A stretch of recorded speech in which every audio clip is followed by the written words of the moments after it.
All right, let's go. Let's just take a quick look at our, remembering you guys, I have all of the ancient Greece info. It's in the previous week's module. If you need to jump backwards and look at any of that in order to study for the quiz, but I know you're probably all focused on writing your papers right now, right? The quiz will be due. I set that for Monday, didn't I? Let's look at week 9. Okay, so here is the review, the Quizlet. So probably once you're done writing your rough draft and you have that done and breathe a sigh of relief, you can come in and review for the quiz. You'll have 2 opportunities like always, and that will be due on Monday by midnight. Okay. So, you might want to start reviewing the Quizlet ahead of time. And brainstorming for content, I did bump out that deadline to tonight at midnight. So I'd encourage you, again, you earn points for every step along the way. This is the brainstorming, where hopefully it'll help you kind of organize your thoughts a little bit more, maybe process your thoughts a little bit more before you jump into actually writing the paper. But again, you can circle back to any of these steps if you find there's gaps in the information that you need to write your paper. And I think sometimes you don't know until you just jump in. Okay. So don't think of it just as a perfectly linear process, if that makes sense. Okay. So does everybody know where to find those links in our week 9 module? Okay. And oh, you know what? I did have, where did it's buried somewhere. I do have a rubric for the final draft. Maybe you're not even thinking about that yet, but let me make myself a note.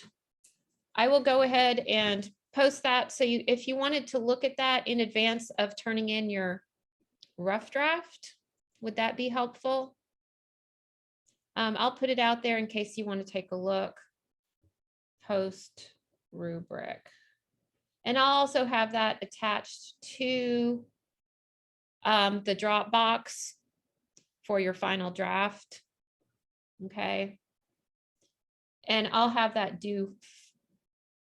Should I bump the final draft out till finals week? If you wanted to turn it in early, you can, but I don't know about you guys, but I'm tired. Are you guys tired? I'm tired. I don't know. With the pandemic, it's like everything is 10 times harder, isn't it? So hopefully I feel you there. I'm getting senioritis like crazy. Are you? Yeah. Yeah, it's, well, you guys, I've been teaching for 30 years. I'm getting a little tired. No, I love teaching, but yeah, I just feel like this pandemic is really wearing. I feel like we're not accomplishing as much. And that goes for all of my classes. I feel like I know everybody's worn down. So I do want to be, I want you to know I'm aware of that. Okay. Because I'm feeling it myself. Okay. So is everybody clear on everything with research? With your research? And let me know. Please don't hesitate to let me know if you need any input. I know Dan is always really responsive, the writing assistants. Please take advantage. All right. Okay. Should we? Oh, I was, as always, working up until the last second before class. And, we were talking about the Parthenon last time. I mean, we could spend a whole term. The Parthenon is just such a complex in and of itself. I mean, the Acropolis as a whole, but even the Parthenon, which is really the focal point of the Acropolis, which is like the citadel upon which all of this, the complex of buildings are situated. but so fascinating in terms of the sculptural decoration, which, goodness gracious, so much to talk about there. I feel like we have to really skim through. But one thing I hope you'll keep in mind in terms of understanding the characteristics of the classical Greek moment. I mean, this is considered like the golden age of ancient Greek art, kind of the high point. And we can see that represented in the artwork as well as the temple itself, right? Should we scroll back just to really quickly recap, because it's a lot to process, isn't it? And again, we see it in this state of ruin today, but you know, over the centuries and millennia, it survived until, you know, it was used as an ammunition storehouse, and it the roof was blown off in around the 16th century. But it originally had a roof. But it's really fascinating are all the architectural subtleties that are built into this structure. Absolutely no straight lines or right angles, if you can believe it. And I like this slide right here. Oh, should I go to slideshow? There's that better. And it talks about all of these kind of optical corrections is what some scholars believe. But again, it is debatable as to why all of these kinds of adjustments were made in the Parthenon. But the curving base, the spacing of the columns, okay, they're not evenly spaced out, even though they look like they are perfectly spaced out, but there's wider gaps in the center, and as it goes towards the end, it's narrower, which means that the triglyphs and metopes, what are the triglyphs and metopes? Do you remember? The triglyphs and metopes. I see Emma thinking hard. Are you thinking Is hard? that part of a frieze there? It Is that is, part well, of the a frieze? frieze, the part that normally we think of the frieze as being continuous, but actually the frieze part is kind of broken up into these component parts, right? So the triglyphs have these three little kind of divisions in the block. And then the metopes are blank, oftentimes filled with sculptural decorations, okay? And then the frieze, we typically think of this continuous kind of space that's not broken up, okay? All part of the entablature.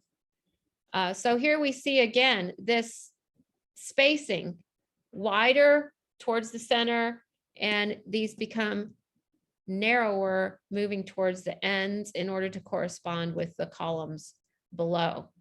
Okay, what style of columns are these? Right here. That will be on the quiz. We have three distinct architectural, or they're called orders. And I think the key, the easiest way to identify is through the columns, although there are other identifiers for example, you remember which order this is represented here in the column? There's three of them that we learned: Doric, Ionic, and Corinthian. Okay, so make sure you study your Quizlet. I'll have a little Is slide. it the Ionic? Oh, Emma, you're breaking up. Say that Is again. it the Ionic? Actually, the Ionic is represented in the Parthenon, My but not. connection is really bad. What's that? Yeah, your connection is bad. Never mind. I'm sorry, can you hear me? But this one is Doric right here. Can you hear me okay, Emma? This one is Doric. It's the simplest one. Remember, it doesn't have a base, although we can't see the bottom of the column here. But I think the capital you can easily tell because it has that real simple capital we call the top part of the column. Here we see the fluting, the little channels, the grooves in the shaft of the column, and then the capital here. So there's actually a whole Smart History video. It's like 15 minutes long if you wanted to check that out.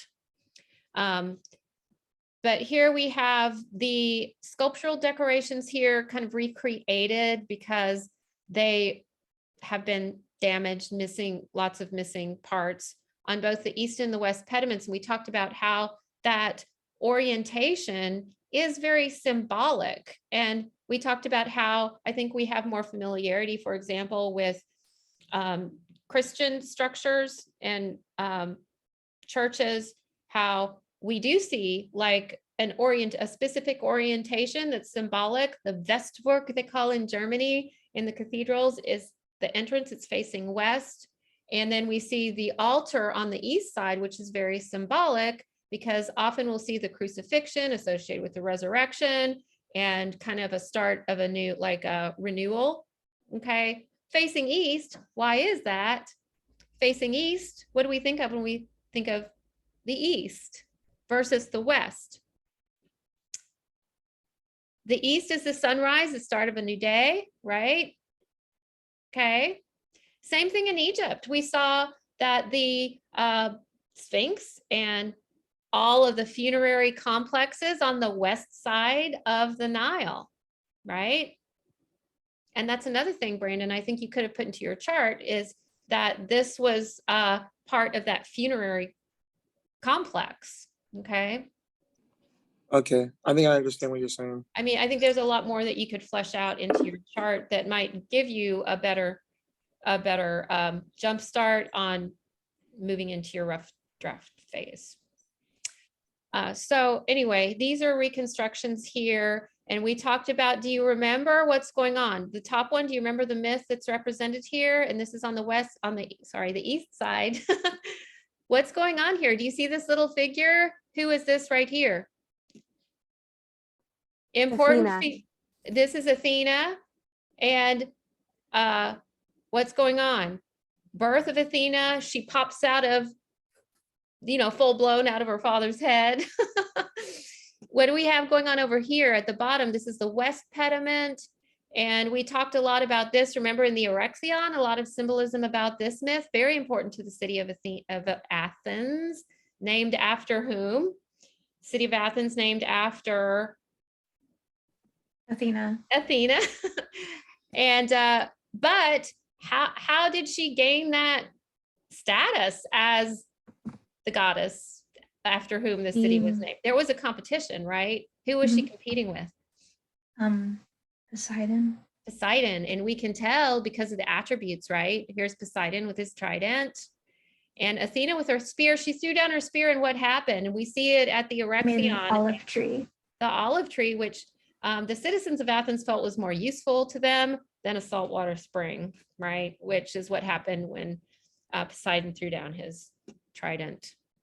But all house, that's a really cool temple. Didn't you guys think it was fascinating? I think that temple is really fascinating, housing that wooden statue of Athena, very basic, ancient statue of Athena, after which like this whole procession would take place in order to what? One of the main things they would do in the ceremony is drape her with a new peplos, or the dress that the little girls would weave. Okay, so anyway, I think it's so fascinating. I'll post this updated PowerPoint so that you can read through these. Sorry, we have to zoom so fast through everything. We're zooming in Zoom, right? Going through this really fast. But we looked at some of the sculptural. This is a very famous sculpture you can see at the British Museum. I think they might have put replicas up here, or maybe just some of them are. I did see one at the British Museum. I mean, these are huge and they're way up high. I think they're really impressive, but like I said, I can't help but think of The Godfather when I see these horse heads. But really ingenious on the part of the sculptors to create these images that fit in. What is that triangular part called up there over the temple, up above the entablature, above the frieze? The pediment. The pediment. Yes, very good, Emma. So we have this reclining figure that is in one of the corners, was in one of the corners. fits beautifully in there. And how do we recognize this? It's from the classical moment? How can we tell? What do we see here that identifies this sculpture from this era? Do you remember some of those important qualities we talked about? What did the classical Greeks really value from this period of time?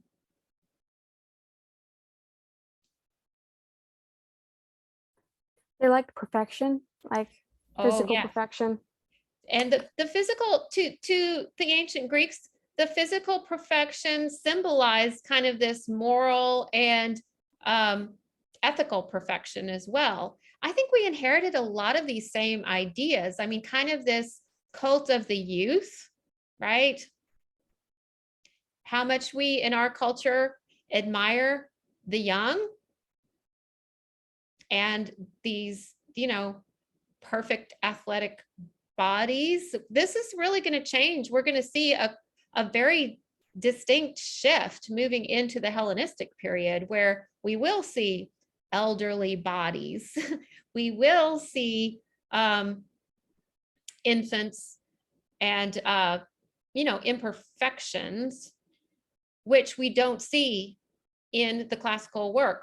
We have a canon after which these sculptures were modeled and followed along. So they're not individualized. These are not portraits. They are idealized. So that's very important to remember the distinction between idealization versus portraiture. Okay. Idealization means what? If something is idealized.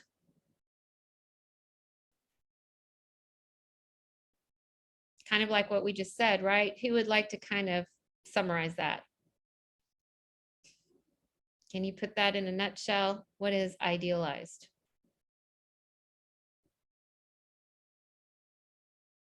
I don't want to be like the only one commenting. Oh, come on, Emma. Nobody It else feels seems to be awkward. responding.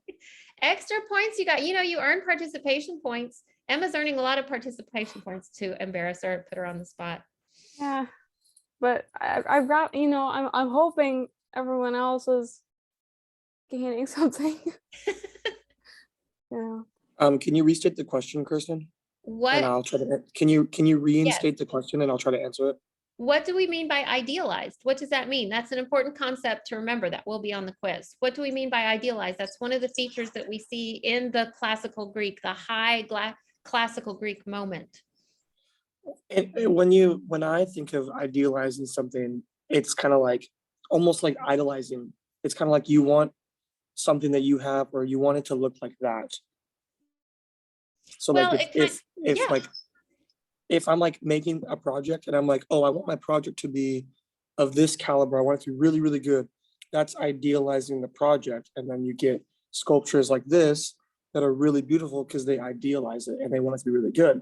And they want it to represent like their idea of perfection. Is that kind of Absolutely. right? Yes, that is a great way to put it, representing whatever their idea of perfection is. Where do they get that idea of perfection? Well, it goes back to the canon. Remember Polykleitos and the spear bearer, and all of the other sculptors modeled their figures after this figure because it was so perfect to them. And there's no human being that can possibly look like that, but kind of a compilation of all these perfect ideal kinds of characteristics of a human, in this case of a male. The females were also idealized, and they were very athletic figures, very muscular. Okay. Although, what do we see in their faces? Even when they are like engaged in battles, right? With That archaic centaurs. smile, it depends. Well, it's moved beyond the archaic smile, but They're stoic and serene because Yes. it's supposed to like show a Right. sort of like, well, because of the idealization of the era, there isn't like room for like real expressive emotion. It's supposed to show like the rationalism and like the fact that they like think. Right. very good, Haley. All right. Yes, exactly. Okay, so they did really value this sense of rationality and calm and logic. Okay, so even though they were represented in battles with centaurs, like I said, and these fearsome creatures, their faces looked very calm and composed, right? They didn't seem to be straining at all. Unlike what do you see in the background? We're going to be looking at Hellenistic work, and we see this sense of agony, this expressiveness. I mean, even the hair is like writhing like snakes. And so it really becomes clear the difference between those periods, between the classical and the Hellenistic. Okay. So here we see these Greek goddesses here, these female figures. Another very distinctive characteristic that we see, it always makes me laugh. I mean, I thought it was so funny because when I was taking art history back in the 80s, and I was learning about, it's called wet drapery. And that was back when, I don't know, like I said, I don't know if they still do it, but this really cheesy kind of, seems kind of sleazy, like the wet t-shirt contests, that sort of thing. But it does, like anytime you have wet fabric, it does really reveal the form of the figure. And so we do see like the folds of the drapery really describing the form of the figures underneath. And again, very cleverly composed. And this is composition, Brandon. See how the figures are composed? This is the composition of these three figures within that triangular space. And do you see how that can fit so beautifully into one of those corners? Okay. Yeah, I kind of see what you're saying now. So that's what composition means. And you're looking at how the forms are arranged in space, if it's a sculpture, or how the forms are arranged on the canvas, if it's a two-dimensional work of art. Should we backtrack now that we've seen a couple of these slides and see where they are in the little, see here we can see part of the arrangement on the pediment. These little boxes sometimes block me. Can you guys make out? Let's go to the, so this is on the east pediment. And here are the horses, reclining figures. Do you see how they're gradually moving from these sitting poses, crouching poses, up to the standing poses? That's the east pediment. And then we have the west pediment here. Okay. So really cleverly designed and composed. All right. So here's a drawing that a French draftsman created as well. Sorry, I don't have the year. I don't know why I don't have the year. Do I have the year on there? Oh yeah, 1674. My little boxes were blocking it. So even at that point, but you have to remember that was still thousands of years after this was built. Some broken pieces. Look down here, what are these? The triglyphs and the metopes. See the sculptures down there. Does it make you feel smart to know all this?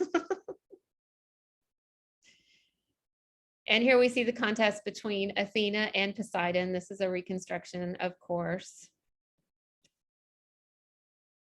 So here you can see like this superimposed onto a photo of a recent photo of the Parthenon, so we can get an idea of, can you imagine how incredibly, I don't know, impressive just seems to be a weak word to see this in its day.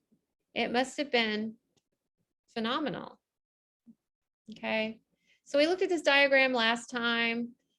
And again, I love the idea of these narratives being told, these stories being told in these sculptures all around the Parthenon. And remember, this is designed, this temple is designed for what? The citizens didn't come inside and worship, even though inside in the cella, right? There was a cult statue, a pretty grand cult statue inside, but not everybody got to go in there.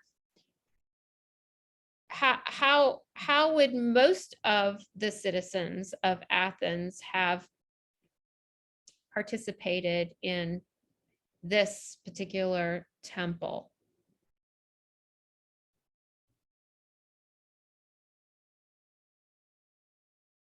They didn't go inside, right? That was only reserved for the elites. What did they do? Didn't they march around it? There was a procession around, right? And that was called the Panathenaic procession.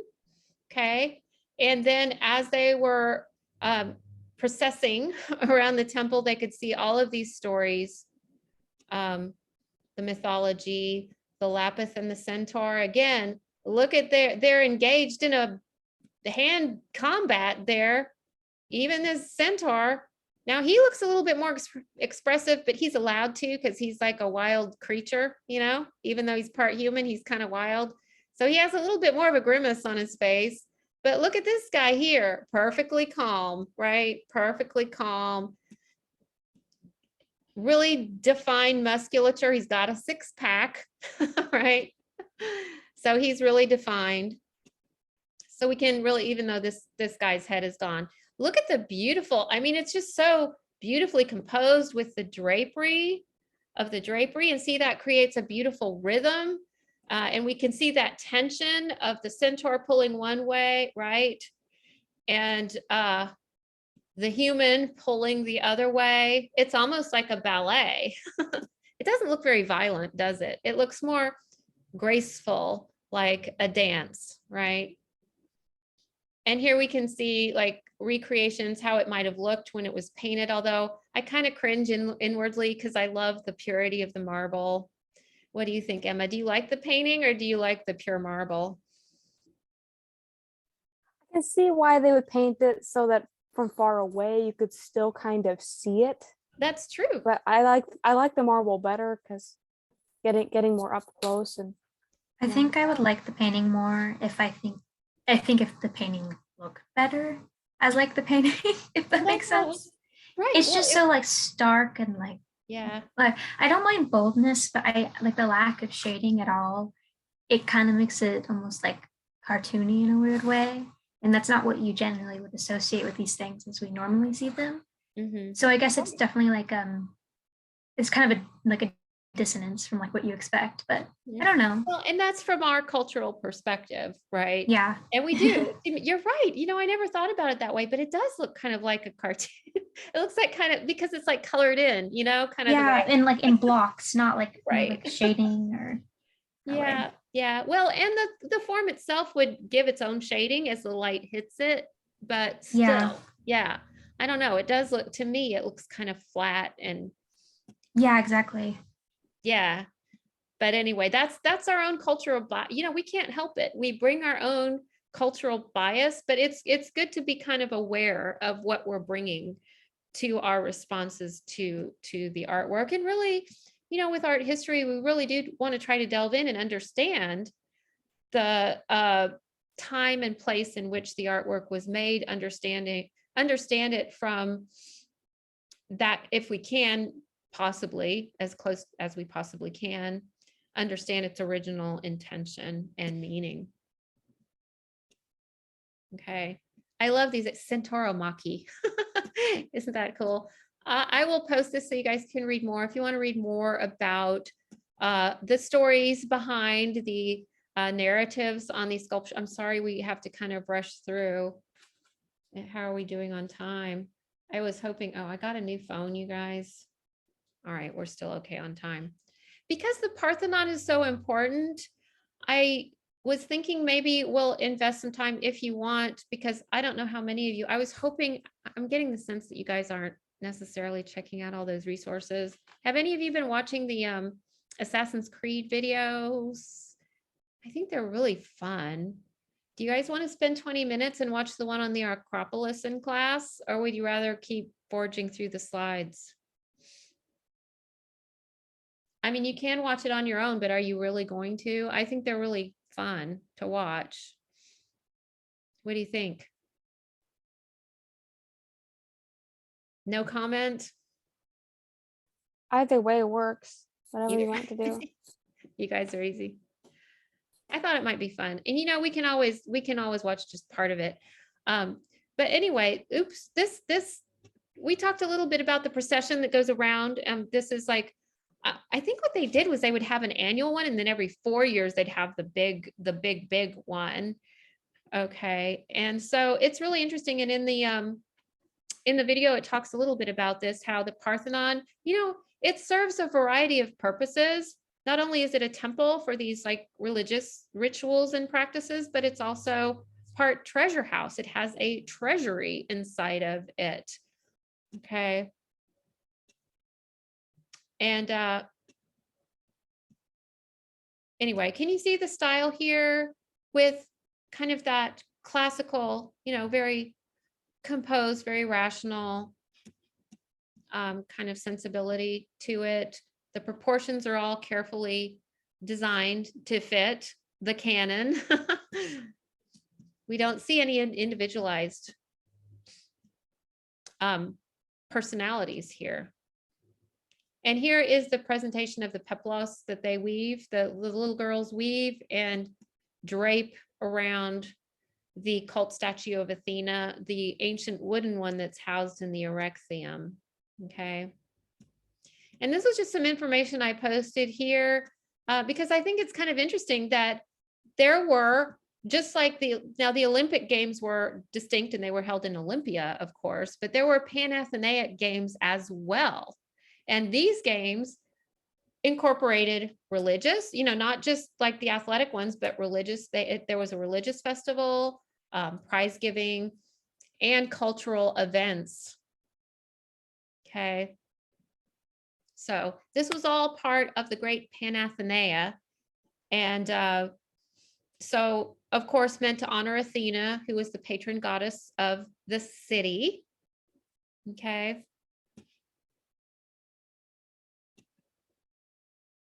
And so here we can see all the people processing up through the Propylaea, the gateway. Remember, what temple is this? Who remembers what temple is this? This little temple off to the side. You guys remember? Isn't that the Erechtheion?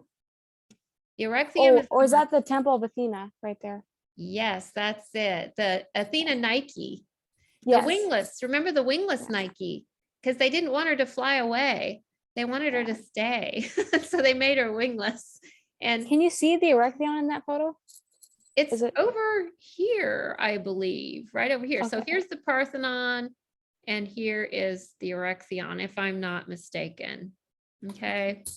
So there were sacrifices, and those of you who are animal lovers might be horrified. I hate the idea of animal sacrifice, but they actually did feast. So I guess it's less horrifying because they did actually feast on the meat. It's not like they just killed the animal, but still, I don't like that idea. Do you guys like that idea? I don't like that idea. I feel bad for the animals. And again, here we can see the frieze that we talked about. So again, the Parthenon featuring what two styles? Which architectural orders do we see in the Parthenon? There's two different ones combined. Primarily what? You guys need to Are you study. talking about the column type or? Well, it's just in terms of, and the columns are probably the best identifying feature of the orders, but there's other identifying features like the frieze here identifies which order, and the triglyphs and metaphyses, where this is space right here, the corresponding space is broken up into these little segments. And notice how the columns, no base, simple capital, which style? Doric. And there's actually there's four on the inner, one of the inner chambers, there's 4 Ionic columns, and those have the scrollies. The Ionic order also has this continuous frieze rather than the broken up. Can I one. ask you a question? Yes. So you said that the columns here were diortic and the inner chamber Doric. were, Yeah. the inner Doric. chamber was what you, There are 4 columns, and I have, let's see, one of these slides, is it further out? Oh. In this PowerPoint, do you remember? There was a diagram. It was like a floor plan. Oop, was that it? These 4, I have one that I thought they were labeled, but these 4 are Ionic columns. Okay, Is then there that not? answers my other question. I was Well, gonna ask if in each building, there's only one style of columns or if it's different inside different chambers of the building. Well, this part, and this is unusual, but the Parthenon does have two different styles, primarily Doric. All of these columns all around the outside are Doric. The only, there are a couple of features that are Ionic. The 4 columns right here, these 4 columns, and that continuous frieze that we saw here. See? Oop. This continuous Okay. frieze, and this is the triglyphs. Tri meaning 3. It's got these 3 bars down the middle of that segment, the triglyph and the metapiece. So are there, you said there's triglyphs, so I'm assuming there's also biglyphs and regular glyphs, or it's There like might a be. genuine question. No, Like, that's I a didn't know good, if that was a style difference or anything. there might be. I don't know. All I know is there are triglyphs on the Parthenon. There might be Oh, I biglyphs. thought that like There might different be buildings had mono, different spacers. what's that? So you know how like you said it's the space in between the little sculptures? I thought that that was like a significant identifier and that there was like biglyphs, like 2 There might- sections, I've never heard and of there a was a biglyph, single. but there might be. There might be. That's a very good question. But on the Parthenon, the triglyphs and the metapies, those are identifiers of the Doric style, okay? And I'm not sure what you mean about the spacing of the sculptures. I did talk about the spacing of the columns. So the columns are spread further apart in the center and then towards the edges.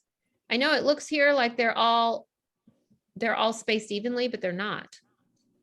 There's subtle shifts in the spacing, so it's wider apart in the center, and as the columns move out towards the edges, they get closer together. But Brandon, maybe you're thinking of, because like at the metapiece, actually they're wider towards the little tiles, the segment, those squares, they are Mhm. wider towards to kind of correspond with the columns underneath, and then they get narrower and narrower. Is that, maybe that's what you were talking about? I was asking about the glyphs, because I thought the glyphs, because you said they're triglyphs, so I thought there was like, biglyphs and regular glyphs No, as you the know that. spaces in between the I little think tiny that's a great sculptures. question, because if we go back and look, that's really clever, Brandon. I wonder if the architects thought of that, but if we go back, where did I have that slide that showed, It was more forward. am I going the wrong way? Yeah. Here it is, here it is. Oh, there it is. Yeah, See, here it sorry. is. So, yeah, even though they get, well, I guess it's just, you know what? It looks like it's just the metapiece that shift, because the triglyphs stay the same. See, Yeah, I They- see it now. they look the same, but it's the metapiece that are wider here and then narrower. And you don't even notice it when you look at the temple as a whole. You don't really, unless you know, you're not going to really notice it at all. I mean, it looks absolutely perfect when you look at it. So these are optical corrections that make it look perfect, even, if one thing you learn when you take life drawing, for example, like Haley knows this, your brain tells you something, it would probably look imperfect if it were done perfectly, but it corrects for those optical illusions that we see. Okay. So that's what the entasis, remember where it bulges out. Okay. It's much more subtle in the Ionic, but in the Doric, you can really see it, but it does give that sense of like gravity. It makes it look more like a living thing. Like it has this sense of energy and vitality to it. Okay. Really fascinating. Good question though, Brandon. Impressed. Sorry, I was just looking at it and I was looking at the patterns of it when you said the pattern of the Mhm. oh my gosh, I'm forgetting the word, the column. I was like, I wonder if the patterns on top of the columns change. Yeah, Because they they're all in yeah. series of threes. They're So I all was like, maybe three. there's- So yeah, the triglyphs stay the same, but the metapiece do, their dimensions kind of, they become more Do the compressed. sculptures do the sculptures in between them change as well? in size They or did- in style? Well, the sculpture, they weren't identical, so they would have different like narratives in them, like the battle between the Lapiths and the Centaurs. So there would be different images in each one, and they would design it so that it fits within those dimensions, Okay, thank you. if that makes sense. Good questions, you guys. I love it when you ask questions. It's much more fun than me getting up here and just, giving a monologue. Anyway, so let's zoom ahead. So I think this is a pretty fun slide that shows the procession, the actual procession, and see how they would go up through and then circle around the Parthenon. Do I have repeating slides in here? So moving into late classical, and we do see a little bit of a shift. So one thing we do see moving into the late classical period that we never, I mean, this was taboo. We never saw female nudes. Females, the women, they were sheltered. Of course, the men, nudity was not a big deal. They would perform the Olympics in the nude, but the women were very sheltered. They were not allowed to attend unless they were women of certain repute. Okay. But here we see Aphrodite, the goddess of love and beauty, and here she is. But there's an excuse for her to be naked. There's an excuse because she just emerged from her bath. So there's a reason for her to be naked. Just like the only nudes we saw in the Middle Ages, can anybody guess? I bet Emma can guess. What nude would we see in the Middle Ages when there was a focus on Christianity? Who would we see? Was it the Virgin Mary? No, we never saw the Virgin Mary naked. I'm just confused. Like, what female connected to Christianity? There would only be Mary one. Magdalene is sometimes, but she's usually hairy.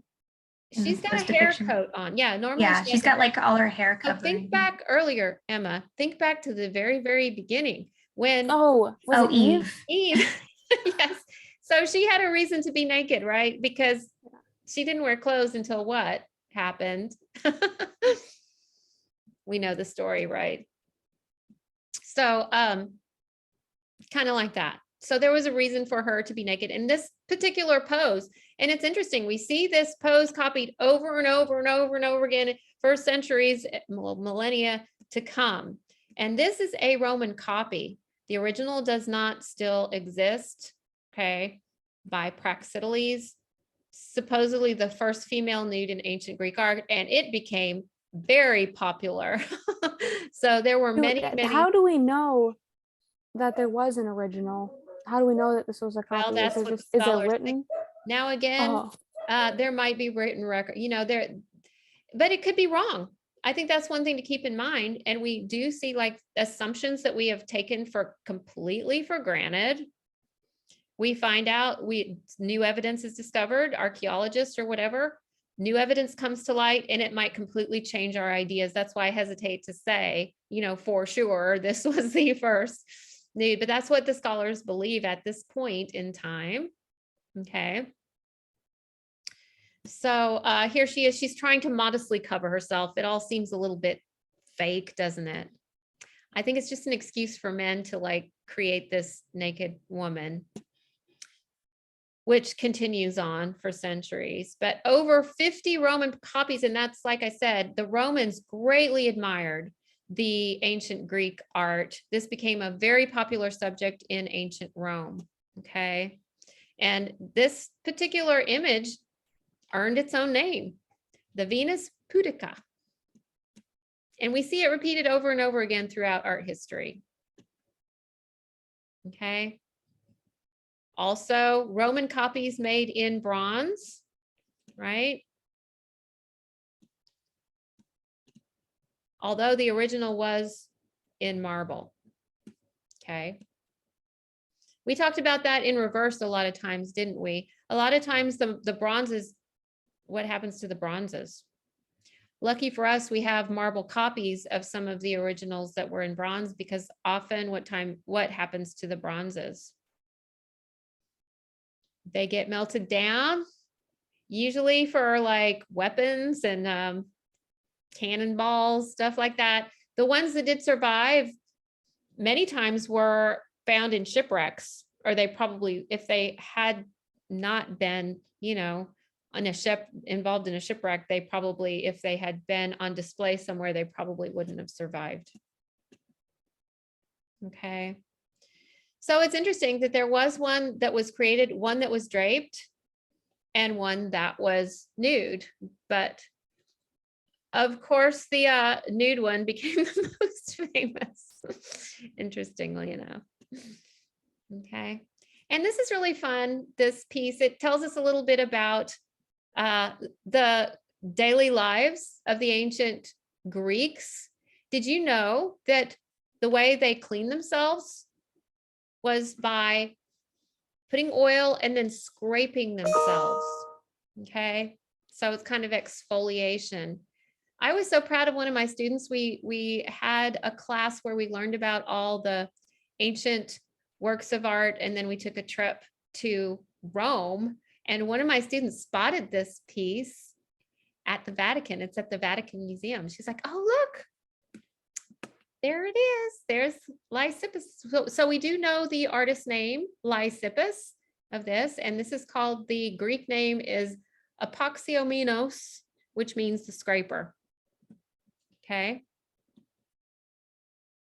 Do you notice how the proportions, how are the proportions different? We see a shift here from the high classical. Remember, this is the spear bearer, this is the cannon. So this is the like golden standard in the high classical moment. Can you see? I bet Haley, you're being trained to see proportions. What do you see here that's different as far as the proportions? Well, Do you he know- looks narrower to me, especially Yeah. in like the chest area. And he almost has like longer legs. Like a little bit. Right, he's Yeah. much more, longer legs, smaller head.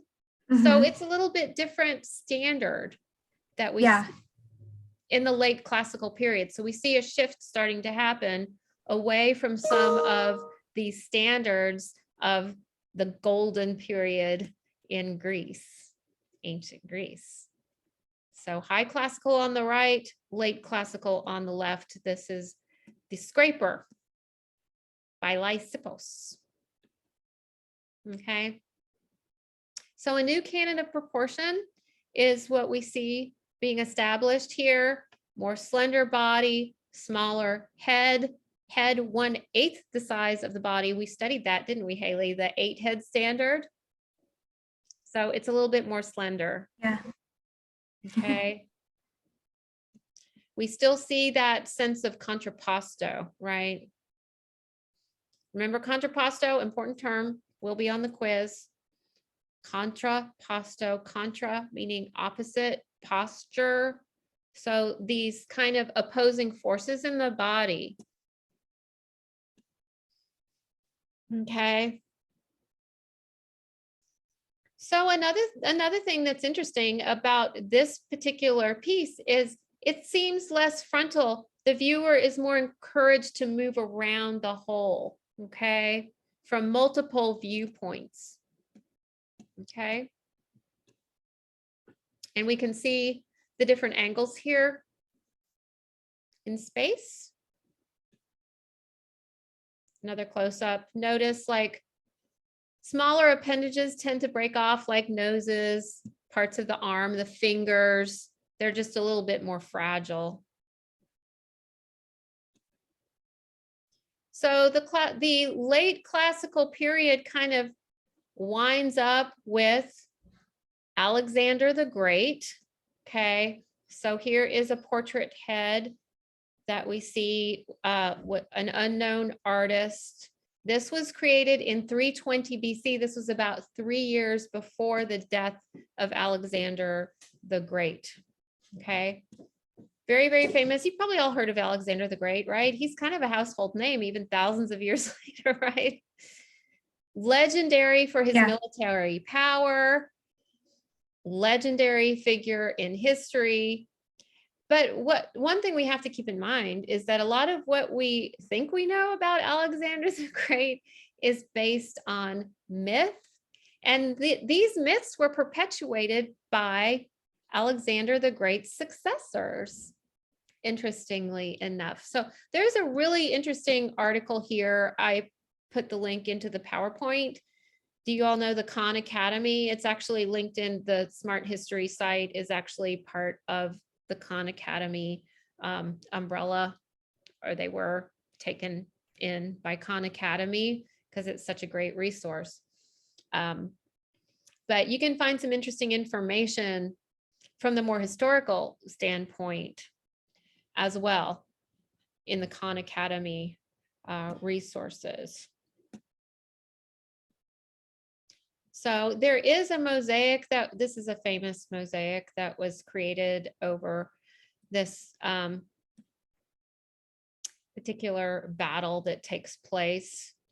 Do you know what a mosaic is? Made out of little, they're called, we'll look more at this when we study, we're gonna have to fly through ancient Rome, but little tesserae, which are the little tiny pieces that a mosaic is composed of, sometimes stone, sometimes glass, just little pieces that are all adhered, sometimes on floors, sometimes on walls. Okay. So he had a very, very vast empire for a while, and then it kind of crumbled after his death, kind of went into chaos. But here we see Alexander the Great was lucky enough to have been tutored by no less than Aristotle. So he was very lucky, had a great education, very smart.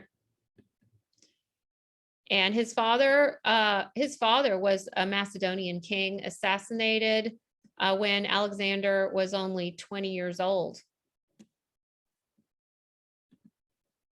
So this is a Roman floor mosaic. Again, next week we're going to have to fly through, but it's really fascinating, the wall, both the paintings and the mosaics. Now this one was found in, and I love the names of these villas in ancient Rome. They're so poetic. I guess the archaeologists named them, I don't know, but House of the Faun, I love that title. And this mosaic, very famous, was found there. Okay, so this was supposed to have been a copy of a painting, which really we don't have any painting that survives from ancient Greece other than the paintings on the ceramics, right? Okay, but it's believed to be a copy of a 3rd century painting. The Greeks believed that their paintings were their highest artistic achievement, if you can believe that. I mean, we study all these wonderful sculptures and ceramic pots. So one can only imagine what the paintings must have been like if they believed that was their highest artistic achievement. I wish we had some existing ones.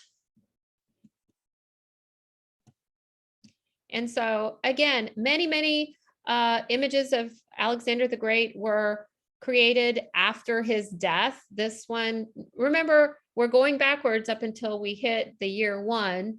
Okay, so this was created in anywhere between 200 to 150. So this was after Alexander's death. So for many hundreds of years, his image was recreated in marble, in coins, and so forth.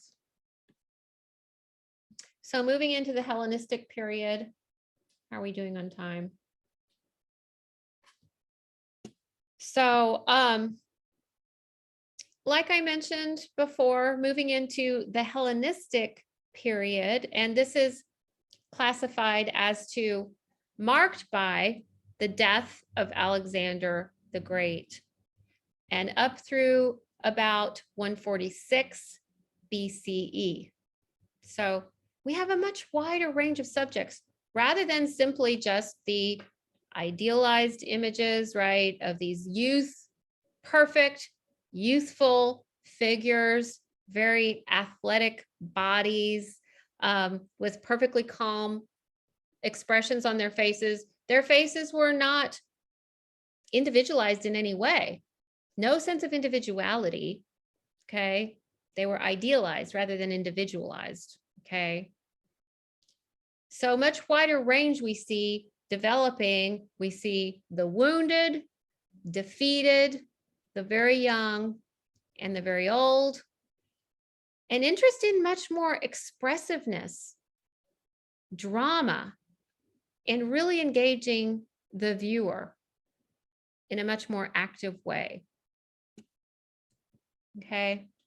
This is from the Khan Academy. If you want to delve more into Alexander the Great and the chaos that ensued after his death, it kind of split up into all these different regions. And you know how that story goes. I mean, when everything is kind of split up that way, then you get all these, you know, struggles for power and so forth. It's a really interesting video. If you want, I just grabbed that slide and here's the link right here if you want to watch that. Okay. So we mark the end of the Hellenistic period when, and you guys probably are familiar with Cleopatra and Mark Antony, their defeat in 31 BCE. So this was the end of the last Ptolemaic line. Okay. So the cultural centers that we see during this time frame, Antioch in Syria, Alexandria in Egypt, and Pergamon in Asia Minor. So this was kind of a vast area that was encompassed here. So again, ideal. Here we see Praxiteles, the Aphrodite of Knidos, or Knidos, maybe the K is pronounced. And look at this here. We would never see anything like this in the classical period. An old woman, her posture kind of hunched over, wrinkles, looks like her teeth are missing. The opposite of idealized, right? Do you see that? This is another very famous piece called The Dying Gaul. There's a really great video in the Smart History site about this. If you want to watch the video, I love those little dialogues. They're completely unscripted. But here we see, this is actually a defeated Gaul. This is what next term when we move into the medieval period, there is a British critic named Valdemar. I can't pronounce his last name. It's Polish. He's British, but his name is Polish. But he talks a lot about the biases that we have, even in the names of these invading kind of peoples coming in, Gauls, barbarians. They're kind of derogatory. These names are considered now, but this is a dying Gaul. So you can imagine this is one of the invading groups that come in, but the Greeks, even though they were on the losing side here, or this was their enemy, still portrayed in a very compassionate way. I mean, this was their enemy, but portraying this man, this warrior in a very compassionate way with pain. Okay. Are they sympathizing with their defeated enemies? How do we identify? Also by do you see that kind of necklace around his neck? That also identifies him. And we can see from different angles. Okay. And this is likely from the sanctuary of Athena at Pergamon. So this is in Asia Minor. Look at the hair.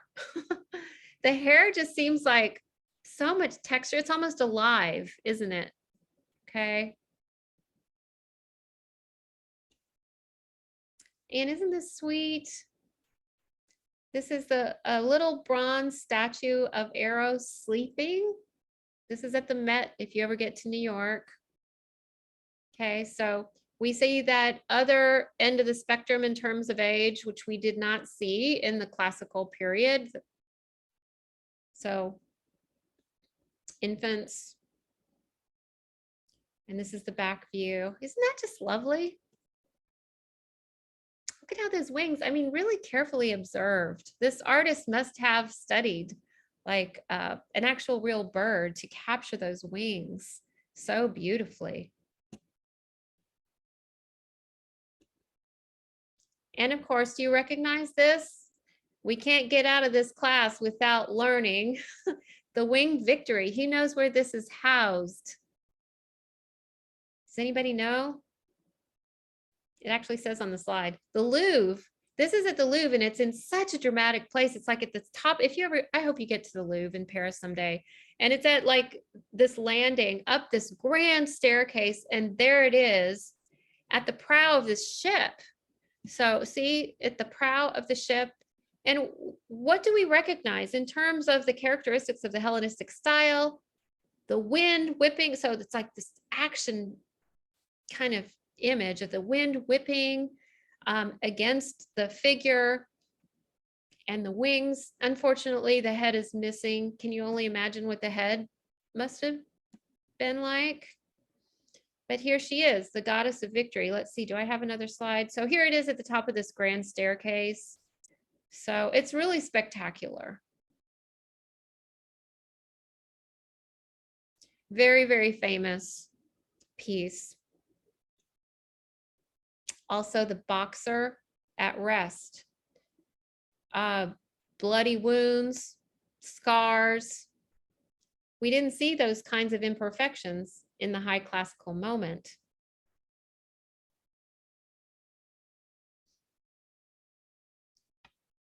I had a student, I was just telling Haley this morning, Haley, this was a student who studied this piece and learned more about the boxing, the athlete. Oh yeah, And he made, reconstructed the glove. yeah, he made these gloves. He made a pair of these gloves as part of his project. It was really cool. This is a really famous piece. I find it a little bit awkward the way his head looks like it's tilted, twisted back at kind of an unnatural angle to me.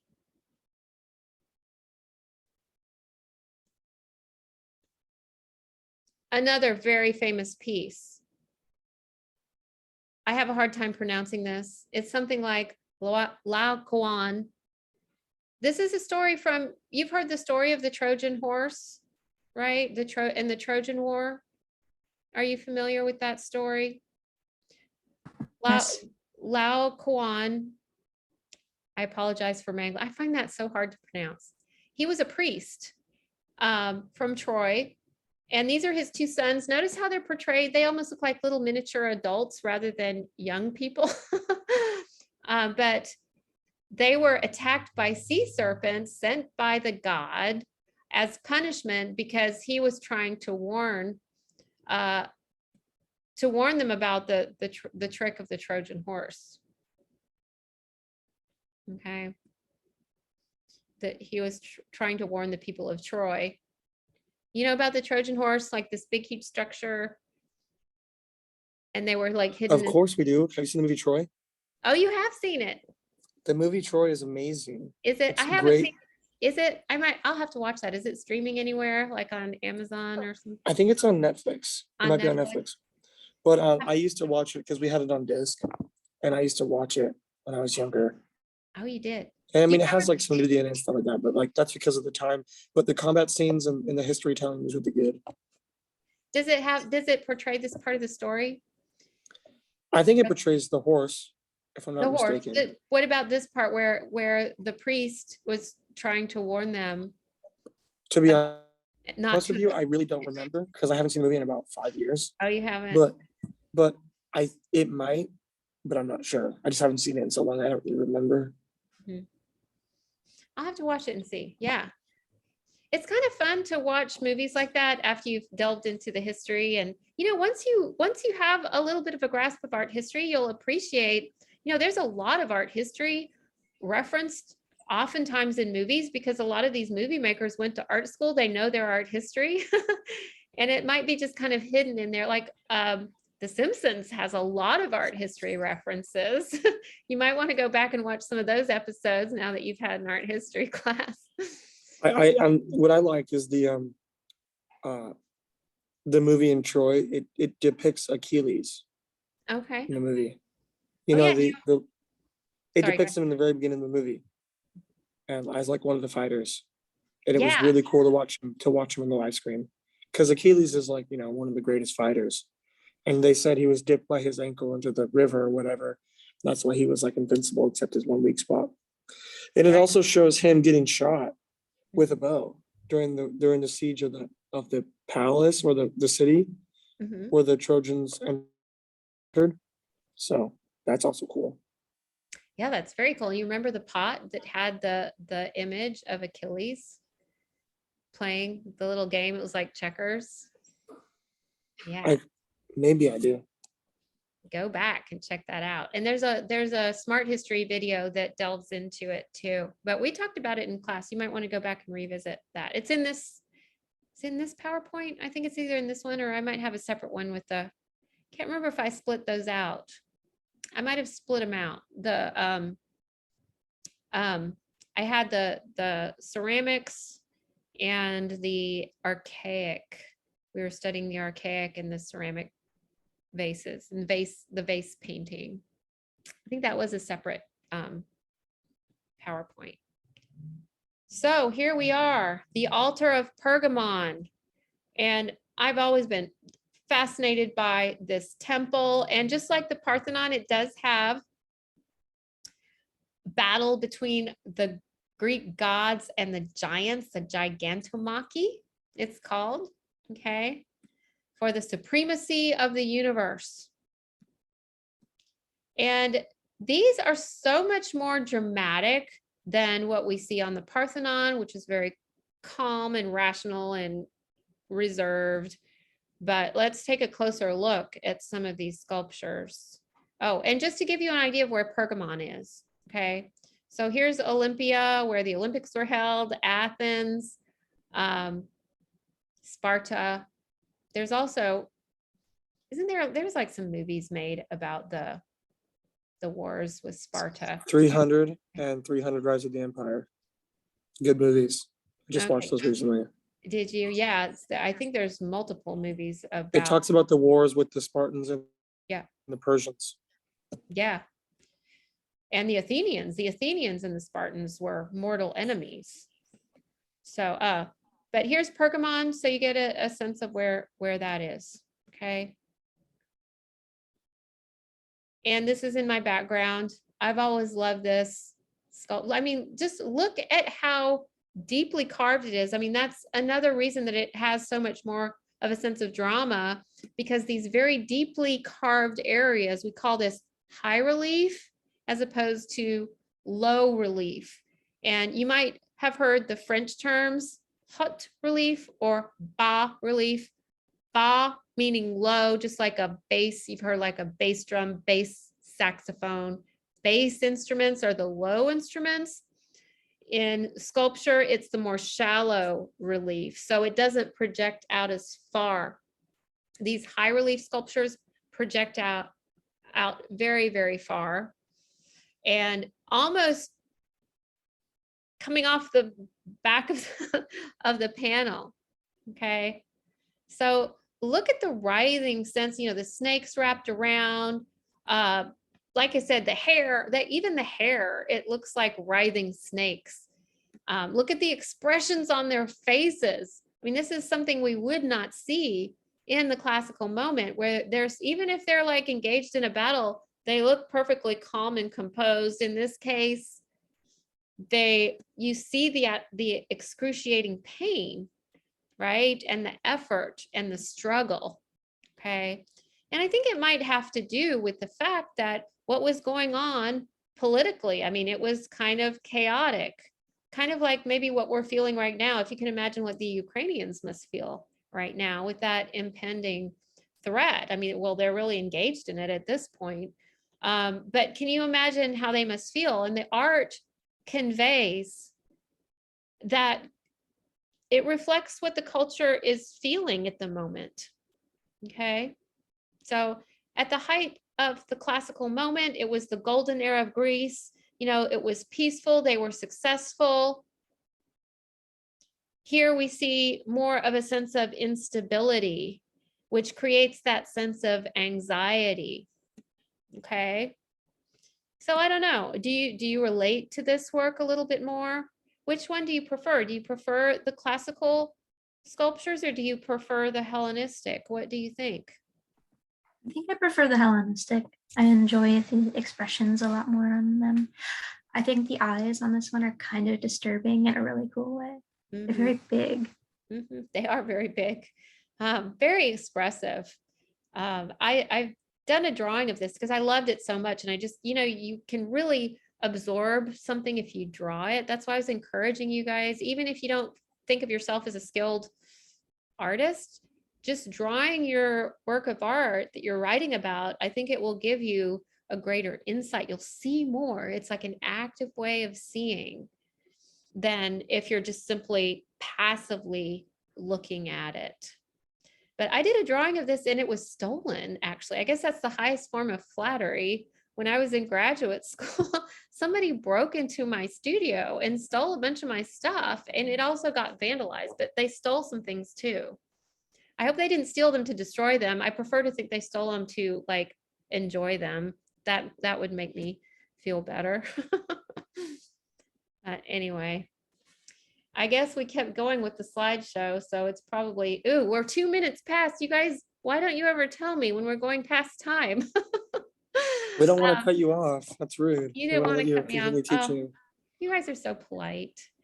Well, I hope you enjoyed learning about the classical and the Hellenistic today. And please, please watch the Assassin's Creed. It's so cool. They're so fun. I'd feel bad if you don't watch them. I think it's a really fun way to learn the material.